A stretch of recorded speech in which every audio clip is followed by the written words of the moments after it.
કિયાન મમ્માને કહી દઈશ કે પાણીપુરી ખાધી.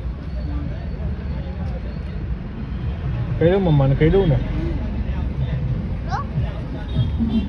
મમ્માને કહી દઈશ. હા તો કહી દઈશ જો કે રાતે ભાખરી શાક ના ખાધું તો આવી બન્યું. મમ્મી બોલશે જો તું કે ભાખરી શાક નથી ખાતો ને પાણીઓ પૂરી ખાય છે. મમ્માને કહી દઈશ જો તું આજે ઘરે.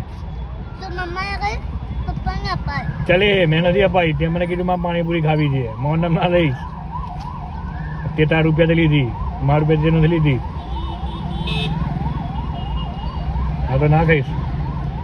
ઓય મૂકી દે, ના ખાઈશ તો પછી મારું નામ કેમ ભરાવાય છે? હે મારું નામ કેમ ભરાવાય છે કે પપ્પાએ કીધું વાળી? હું તો બહુ બધું કહું છું.